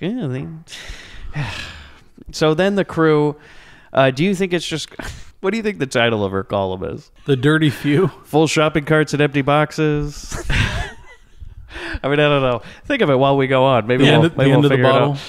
The bottom of the bottle. A gay wino's dream. There it is. A gay wino's dream. So then we go to the crew. They stumble upon a crime scene where the cops have found JJ murdered. Which is upsetting. And this is, because like Sonny's like, that's my friend JJ. He's like, I gave him a sweater. And then I think Paul Bearer murdered him. I saw this guy with an urn. He was next to him going, oh, yeah. And then all of a sudden the lights go dark. Boom. Good Lord. It's a coffin match. Yeah. Looks like JJ lost a first blood match. So Murray's like, okay, we should talk to the cops because they don't like us because we live on the streets and they actually fucking hate us. And Linda's like, no, I got a better chance because I'm a woman. Yeah, and then she goes up to the cop and he literally says, Jarvis, get this trash out of here. And she goes, but I'm a reporter. He goes, yeah, and I'm Clint Eastwood, so make my day and get out of here. The other thing, too, is she said that very loud in front of the people she's with, who she's supposed to be undercover with, and not telling them she's a reporter, and she doesn't give a fuck. Not really. Whatever. Fuck them, they're homeless. Then the cop tells the homeless people that life would be much easier if they found another town to screw up. Man, that's relevant. Yeah. That seems to be how a lot of people treat them now. Well, then we go to home. Linda's at home. The boss calls. He wants a little bit of that koozie time, but she's not having it. And then Linda's like, she's all shaken, and her roommate's like, what's wrong, Linda? And she goes, oh, you don't understand. I saw a dead body today. Have you ever seen a dead body? And the roommate goes, not since I dated my ex-boyfriend. And it seems like no matter what Linda says, she goes, sounds like my last boyfriend. Am I Sounds right? like my boyfriend, Jeffrey. Hey. I mean, this is just like, this is the worst. This is the worst fucking movie I'm ready for you to start speeding up right through this. Okay. He's going to do it. You know he will. Yeah. We find out. Linda laments, what if David finds out that I'm a reporter? God, I'm so confused. But then, like, oh, Linda's falling in love with David. Yeah. Right. The roommate's And, like, you really like this guy. This guy, she quotes, says, this guy shouldn't be in the streets. He should be in my bedroom. Everyone's like, yeah, I got to get up on this homeless guy you're talking about. He sounds like a real catch. This fucking movie, man. Linda tells the boss off. He's all upset. Shows her an article about them finding a street killer's fingerprints. She runs off to tell Murray and Sonny. See, it's interesting because she tells the boss like about the fact that they found another thing, and he just like no sells it because he's trying to get her in the jacuzzi. It's just, there's been another murder. And he's like, yeah, but the real breaking news right now is this dick. Do you think he does like the old submarine gag in the jacuzzi? He goes like, Periscope? Up Periscope. Bye. Watch your eyes. Okay, so then she basically goes up to Sonny and Murray, and she's like, they found a street killer's fingerprints on a knife. And then Sonny was like, is that knife you threw away in the very beginning of the movie that nobody that's watching this movie would ever remember? And Murray goes, yeah. And he goes, oh, no, now the cops think I'm the killer. And I'm thinking, good, I hope he gets the chair. Fine. I'll gladly handle this miscarriage of justice. Thin the herd. I don't care. Take him out.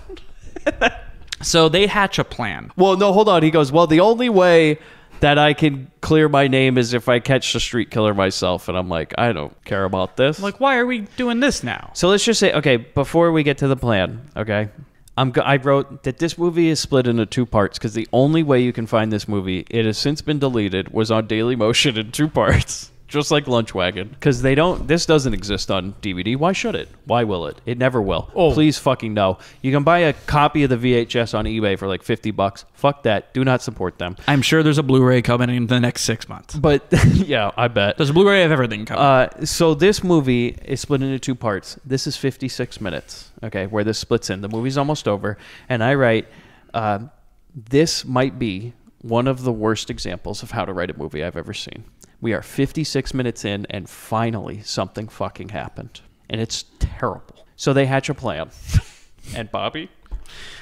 So their plan is to use Sonny as bait to lure the street killer, while Murray and Linda hide in a dumpster, where Murray is going to pick him off with his slingshot. Yeah, like he's Dennis the Menace. And she's convinced it'll work. Yeah, so the plan is... It's a great plan. You almost get murdered by that guy, and you whistle when he's chasing you, and then I'll shoot him with a slingshot, and everything will be fine. David and Goliath.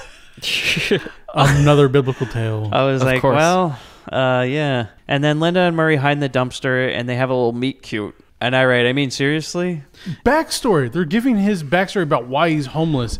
And literally, I didn't write a single bit of it down because I do not care. Because, there's a reason it's it a doesn't joke, matter. too. Yeah, we're doing like fucking vaudeville here. That's what I wrote. I said, hello, Abbott and Costello. Yeah, Fuck we're doing you. some old... Who's on first? He blew the dust off this one first. First of all, I got to comment that the sexual tension in this dumpster is palpable. Oh, boy. When Like, Linda goes... We never really had any time alone together. It's now that we're here in a pile of garbage. I love your Linda, by the way. It's beautiful. Okay. And so, yeah, he's doing the old "I'm my own grandpa" bit, which Oh, Tom that's Arnold right. did in The That's Stupids right. as a song. Yeah. But it's the It's, same premise. It's the fucking- same old fucking, This is- fucking borscht belt nonsense that they used to do. Literally Abbott and Costello. Like, this is Yeah. probably a routine they did. Easily. And It's definitely of that time period. Probably fucking killed in the 20s. It's hurting my head right now remembering what was going It on was in this scene, just 'cause I have it horrible. written. I have that written down. That's all He, it is. he gives Murray's the a story of I'm my traditionalist, own you know? grandfather. Yeah, that's all it is. It's "I'm my own grandpa." Meanwhile, Sonny's getting chased by a man. Sonny's about to get murdered. Yeah, Sonny's about to get murdered. The killer shows up. Sonny runs off. The joke, Sonny doesn't know how to whistle. Oh, no. And so... Because it's hard to whistle in this leather mask. maybe Mr. Sacco will whistle at you. Oh, God. Bang, bang. And Murray hits the guy chasing him with a slingshot, and it was the cop? Yeah, Yeah, it was the cop. the cop who made the Dirty Harry reference earlier. But why? Because he is probably convinced that, because they said they found prints and they linked it to one of the transients. So he's going after the transients because he's convinced that one of them is the killer, probably Murray. Yeah, so the loudest And one. he knows that Fatty is hanging out with Murray, so he Yeah. it's the weak gazelle. He's gonna go after You're the one right. who can't run as fast. He's going to go get that guy filled with donuts. And try to shake him down, figure out where Murray is. And he's a cop, so he can smell the donuts on him, right? I'm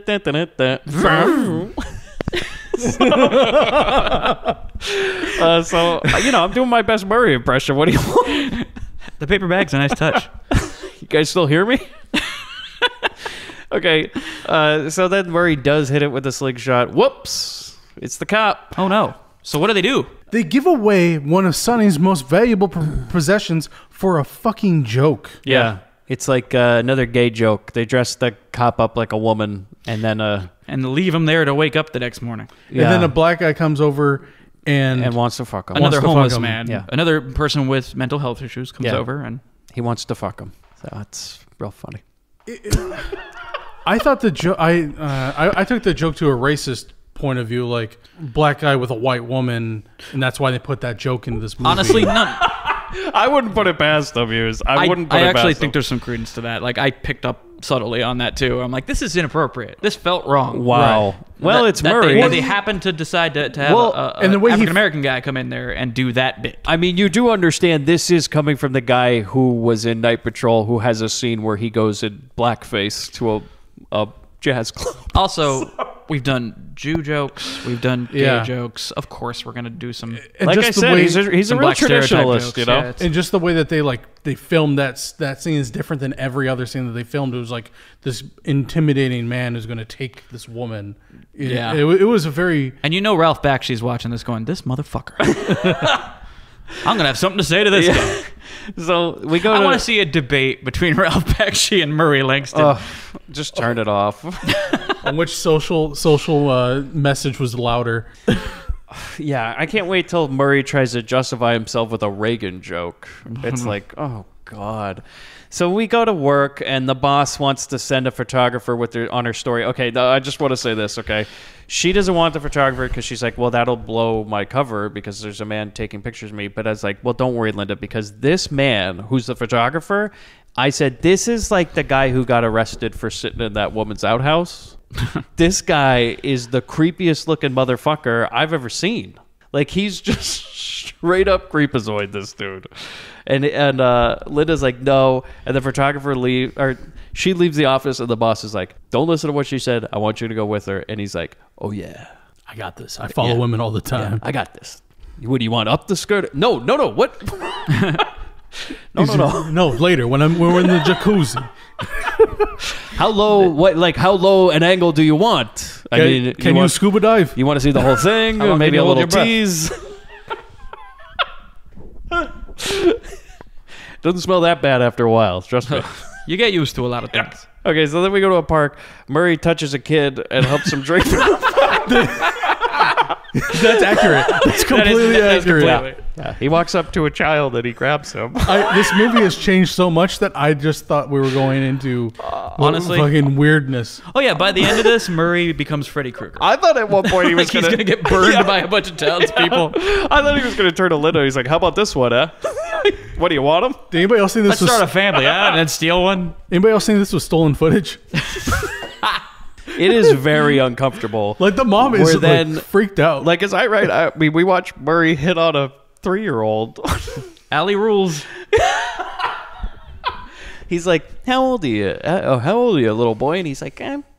He's like, "What are you, 3?" And he's like, "I'm 5." And he's like, "Oh, 5. You look so young." Yeah, we're for your age." doing kids say the darndest things to the homeless. He's like, "Your skin is so nice. You fit within the range. You'd look good as a hat." Christ.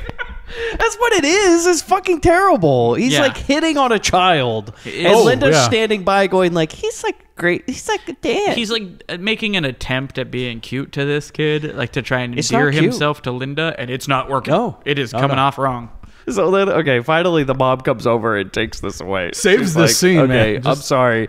This is too much. Like, I can't, like, first of all, she says something. She goes, "What have I told you about talking to street people?" So this is a common problem.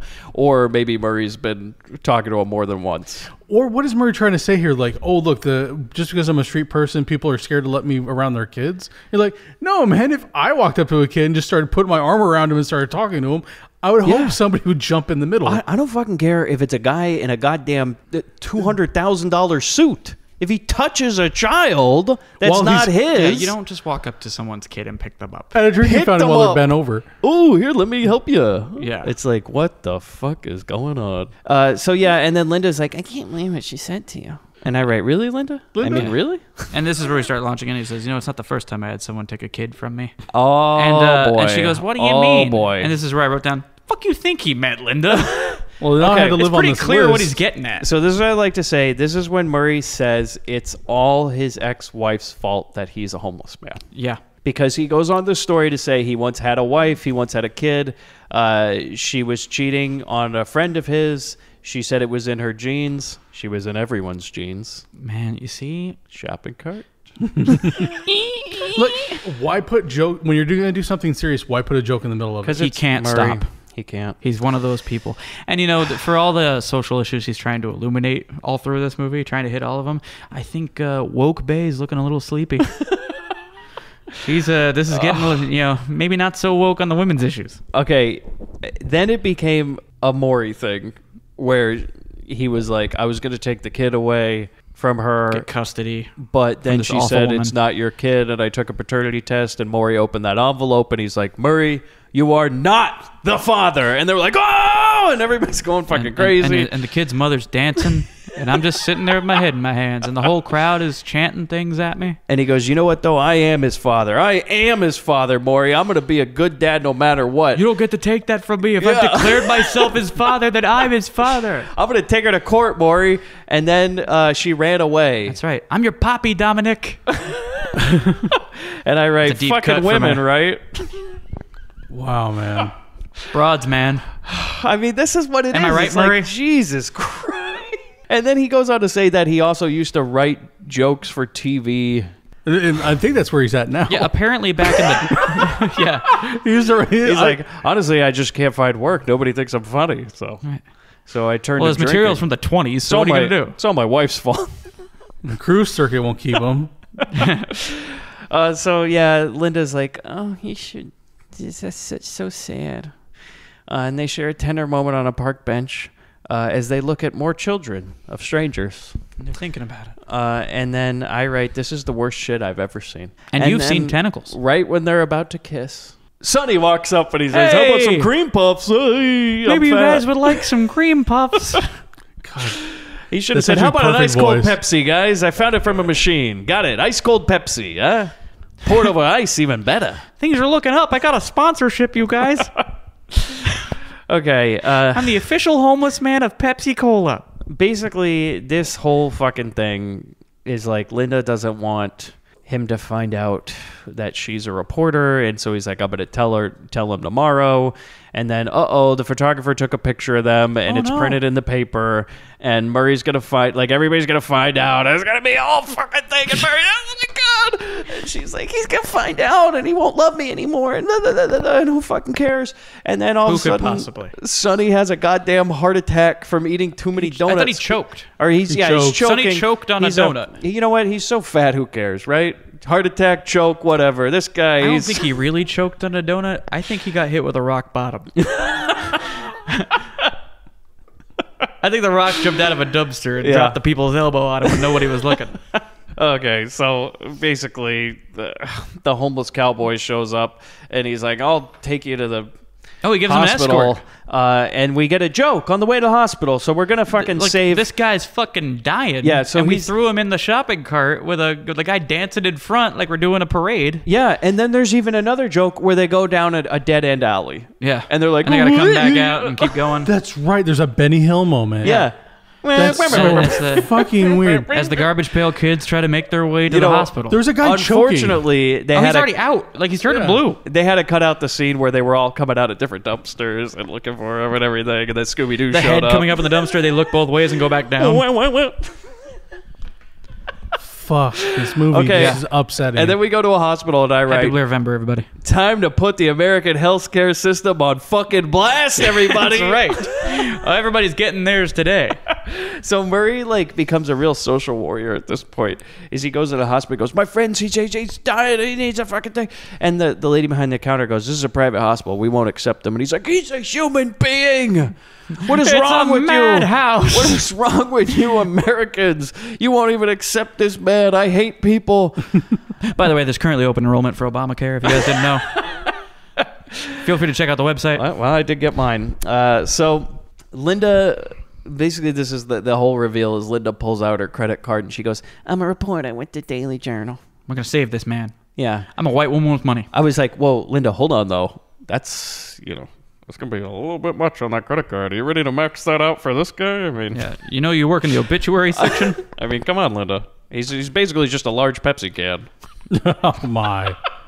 I mean, this guy's dying. You could help him tomorrow. Write something nice about him in the paper. Yeah, make him be remembered, Linda. Come on. You got that obituary training. So, the American healthcare system's put on blast. Murray gets all upset because Linda's a reporter, and then she's like, Murray, no, and he runs away, and who cares? Linda visits Sonny. Who cares? They're all gonna go to this big, so they're gonna go to this big party at Linda's work. Yeah, it's a big gala thing. Yeah. Anyone who's anyone's going to be at this thing. Just like an office birthday party, like in the middle of a day. It's weird. Like half the crew's not there. So Sonny, then they all the street crew shave Murray. Well, they got to go ready for the find big him night. first. Yeah, they find him. This is Sonny's turning point as a character. This is a big thing. Not. We don't plow through this. Yeah. No, God damn it. We've gotten through all this. We're going to keep going. Okay, he finds him Junkieville. Murray's hit rock bottom. She's got to talk to jacked Carlton Banks to get him back. Yeah. Because in that screenwriting book, Murray remembered that the character's got to hit his low point at the end of Act 2, so he's going to go become a drunk. And during looking 12 for minutes left. Yeah, right. During there's no looking Act for 3 to Murray, this we movie. managed to sneak in another gay joke, some weird one, where she thinks she sees David at the same drinking fountain where we touched that child, and she goes, David, and it's a different guy who spins around on the same outfit and goes, I could be, and then he reveals that he's washing his underwear in the drinking fountain. Yeah. That's hilarious. Shopping Right. cart. Where that kid just drank from. Okay, so they shave. And so basically, this is like Beauty and the Beast if instead of turning everyone into household items, he just made everybody homeless. And then they clean up Murray, and he looks way worse. He really does. They put him in this weird burlap sack of a sweater, and he looks more homeless. So it's like It's like when you see Chuck Norris without his facial hair. Like, have you ever been to a playoff sporting event and they give you a shirt? Yes. And it's always a super extra large shirt, and it's too big, and you look like you're wearing a trash bag. Yeah. That's what he looks like. Like he went to Or a free shirt you get from the Red Cross. Yeah. He's wearing a shirt that says Sonny. Yeah, he looks like a crazy man. And they've shaved his beard, which he looks, man. Not a good move. He looked better with the beard. Yeah, much better with the beard. This is rough, dude. As three bearded gentlemen sitting at this table. I don't think any of us like to go without it. Yeah. No, Yeah, I think we I all definitely know. don't. It's Without weird. my beard, I look like Meatloaf. I look like a worm. Yeah. Well, that's going to be a future Patreon thing. If We're all going to shave our beards. If we ever get up to $1,000 a month, all of us are shaving our beards. Yeah. When I was before I lost some weight, I looked like Chris Penn. Straight up. And that's where you're like, I got to lose some weight. Well, first I was like, I got to grow a beard or something. I gotta cover this shit up. When I shave, they say I look like Sonny and Cher's son. Oh, yeah, Chaz Bono. Chaz Bono. I can see it. Oh, so okay, they get. So we get they to this all, office give party. him gifts. So basically, he's wearing stuff people threw away because they're all like, hey, I found these shoes. Hey, this guy threw a pair of jeans at me. Now, we get to this office party. A rager. Yeah, there's a guy in the background in just a Speedo, and I assume this is Cavaletti's new man. He's gonna bust out the nunchucks that he made. Oh yeah. And the secretary Fred turns to the guy and says, when I get back, I want to see why they call you the human tripod. Yeah, I just write. I This guess man looks very 1989, sad, though. right? Yeah. Well, I'm looking. You can see what he has. He's not a tripod.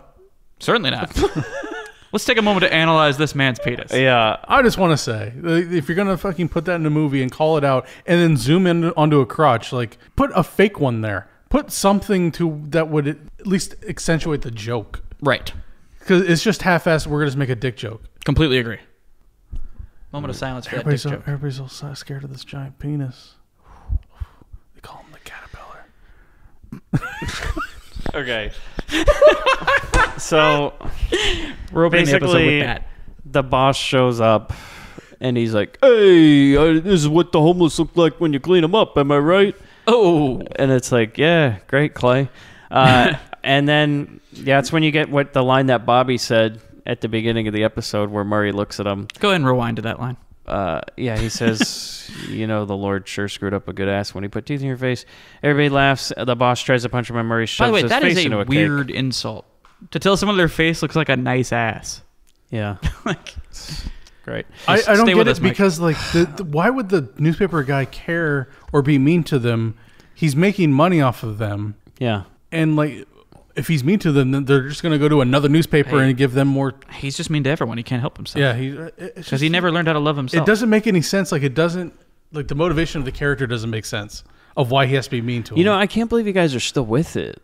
Like, Well, okay, watch this basically thing, might as Murray well runs fucking off. talk about it. Thank you. Murray runs off, Yeah, Murray runs off. and then they try to gets find a him. hero shot of her like nice gelled out hair. Yeah, and then she runs around the streets going, "Murray, I love you." It's like, which that's not earned. Yeah, again, I don't care what not happened throughout this movie. It never earned. once rang true. It's not earned. I don't know if she knows what love is. Then she finds She wants him to show her. she finds a knife to her throat. Oh man, and she hears a voice whisper into her ear, "It's time to touch the face of God." And we find out that the street killer is Fish. The last 2 minutes of this movie, we find out who the killer is. Yeah. That I didn't think I cared by this point. Yeah, that subplot We really never paid needed the off, killer right? thing, honestly. Nope, absolutely not. Every review that everybody loved this movie, they said, the killer thing was a little out of left field. It didn't really fit everything else. Yeah. So basically, Fish is gone crazy, and he calls everybody VC. He thinks and everyone's the Charlie. Viet Cong because veteran issues. Yeah. And Murray's like, "Hey, Fish, she's not Vietnamese. She's our friend." And he's like, "You're one of them too," and blah, blah, And blah. so Sonny draws his slingshot, but the cord breaks. Yeah. And so he is disarmed. But fortunately, Mankind comes swinging in with the steel chair. Yeah, and kills the man. Yeah. He Sonny hits- bashes he his... He didn't fu- kill him. No, he didn't kill him. But, I mean, like, he does. should have. He fucking pulls a piggy. Like, he Yeah. drops a fucking He rock cracks on him him. upside the back of the head with a rock. And then he goes, "Oh." And then, yeah. When it was exposed as Fish, do you guys have anything in your notes? Because I'm like, of course the movie ends with the fucking Vietnam vet being the psycho killer. Yeah. It's just insulting. Yeah, I know. And it's very strange. It's another, like I said, it's another time where Murray's trying to have it both ways. Because it's insulting that he made this guy like a psychotic killer, but then he's being really compassionate to him as they're loading him into the hospital and into the ambulance. He's on a stretcher, and Murray says, "They're going to take care of you, Fish. They're going to take care of you." I go, "Yeah, in prison, because he fucking murdered people." He's like, Murray. everything's going to be fine, Fish. It's all good. Except for those like first two murders, which they still have a murder weapon with David, whatever the fuck the guy's name is. Oh, yeah, with Prince he, on it. yeah. He's on the line for those two. Yeah. Oh, he's definitely going away. Yeah, it's... Dude, Anyways, this movie ends... He needs to have Sonny hit him with the steel chair, too. Dude, this gets the Pretty Woman ending. This movie ends with Murray and Linda like hugging each other, being like, "We love each other now." And she's like, "Why don't you come live with me?" And he's like, "Great!" She goes, "The one thing you don't have, Murray? This would have been great." She should have been like, "The one thing you don't have? A home." And then they could have had like a big smile, and everybody's like, "Oh, that's sweet." And Murray goes, "Yeah, that's great." And then they just turn to the other homeless people, and they're like, "Well, I guess we're all fucked." And he just looks back and he goes, "Don't worry, I'll be back." And all right, But then we discovered that's supposed that to they're mean not all fucked. No, I think he's being honest with himself that he's gonna fuck up this relationship, and some broad is gonna put him back on the street. The one joke that was actually serious was, I'm gonna fuck this up. Yeah, there's no way this continues. Meanwhile, you just hear whispers in the background. Goes, "They're all the same." and good news, Sonny has applied for a job at the donut shop that killed him. Yeah, And, you know what? So he's gonna take care of all of his friends back here. Good for him, because we learn a real good lesson is that all you homeless people, you just really need a job. So. You just get a need, job, you just need homeless one people. job to take care of 5 homeless people. Yeah, donuts They for don't need everyone. much. They're getting by with no job. This is only gonna be a good thing. And all the Garbage Pail Kids are happy. Yeah, and then they walk out, and like I'm so fucking surprised they didn't do the old pinhole. Yeah. And But that's all, folks. Yeah, They did another custom title track song at the end. Yeah. They're so awful. Well, this should have ended with a paper bag blowing in the wind and landing on David's head. And just him turning back at the camera and shrugging. Okay, so that was the movie. There was like 20 people who worked on this. Yeah, the credits were very short, by the way. There's like nothing there. Nobody wants credit for this. There was more PAs than there There's were crew, which the I was unknown like, crew. Oh. Well, by this time, Linda has a lot of demands and she needs a lot of support. Yeah, I think so. So recommendations, use you first. No. Bobby? Die. Yeah, I would say it's a great little Shut up. touching movie. It's It's great. got Shut a lot up. of life to it. Shut up. It's really nice. Fuck you, Mike. You know, it addresses a lot of social issues that need to be addressed. Yeah, I feel good about it. There's a lot of tender moments where you show how nice it is to be a father and how you miss it. And, You know how in the Saw movies, the purpose that Jigsaw putting you in these things is to make you appreciate the life you have? Yeah. I feel like I was in a Saw movie. I made You it think through like at this the movie. end, Murray just goes, "Game over." Yeah, I feel like I walked out and I saw the sun hit my face, and I felt glad to be alive. Mr. Batson. I was kind of happy that newspapers are. For the next 90 minutes. Oh my god! I want to play a game. I'm just happy newspapers are becoming a dying medium. That's what I took from this movie. You're happy that print media is it's just dying gone. out. I say, like a Saw movie, I also felt like cutting my own leg off by the end of this. It's the only Saw that's worth watching. Get out Elvis style, you know. Do you hear that sound? Yeah, it drove right by. How do you think Bobby and DeVito fit this movie? They're in the drug den because they had to be in this movie, and they fucking are ODing at the same time. Yep. And that's it. The van is a stripped out, burning pile Some of cinder shit blocks somewhere because they're done. Empty van rolls by. Yeah. Bobby? Yeah, I think that in this case, it's a missing scene during the middle of the film. They're feeling a little charitable, so they've set up a little makeshift soup kitchen out the back of the van for all the homeless population. And Linda's there in line, and she gets up, and right when she gets to the front, they go, now wait a minute. We've got a special kind for you. And they reach to a different vat that he had behind him, but before they can serve her a bowl of it, Sonny hits each of them with a rock. I feel like, it's 1989. It's a few years past 1977. I feel like, Bobby eventually did sell the van and went to college. And he decided to major in journalism. And at one point, he got so high up the ladder that he's managing a paper now. Oh. And he also heard that the way to become a manager is you got to talk like you're from Jersey or something. So he kind of took on an accent, and he's like, well, I don't really want to give up the van lifestyle, but I think I'm going to switch it for the new lifestyle, which is the 80s, a koozie. And the hair needs something. So he made his hair into a pompadour. He hair like Jimmy Hart. Yeah, he got rid of baby. He dyes his red hair. He hits on Linda, and now he manages a paper. Poor DeVito's out there at Skid Row, forgotten. Well, DeVito Or is he? actually thinks it's his birthday every day. Oh. Well, happy birthday, DeVito. He would do that poop joke, and I would probably laugh if he did it. Bobby, check it out. Hey, you got any toilet paper for my ass? Yeah, well, that's on that note, Blair Vember, week 2. Thank you for joining us. If you want to hear more of this shit, patreon.com/Grindbin. You can get our bonus episodes, which are, we got a good one this month. It's How to Get Revenge by Linda Blair, giving you all the tips on what not to do if you don't want to, like what to do if you want to go to prison for the rest of your life. So that's great. Anybody else have anything else to add? No. Grindhousefilm.com, Facebook.com/Grindbin, Twitter, we're at Grindpod, Instagram, the Grindbin Podcast. And like us, follow us, support us on our Patreon. Yeah, rate and review this show. Yep.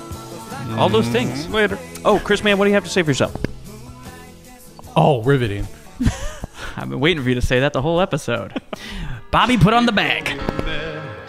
I didn't have too much in this world, and I seemed somehow out of touch.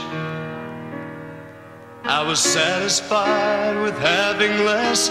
My life was filled with emptiness. Now I have everything, now that I have you. Before we met, I thought I had it all.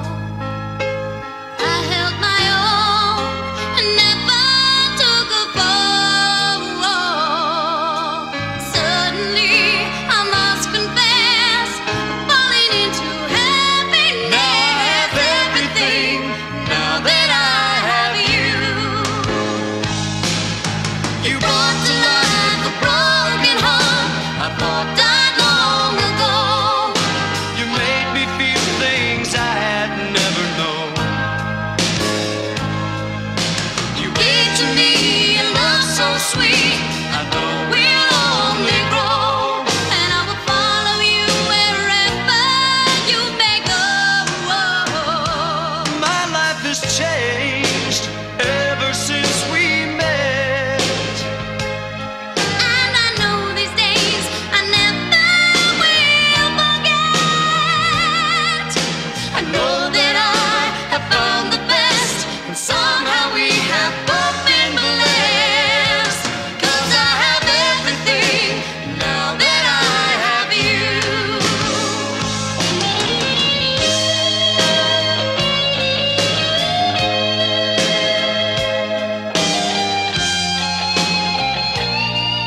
Smokey ain't got no real poetry. Hello, pizza man.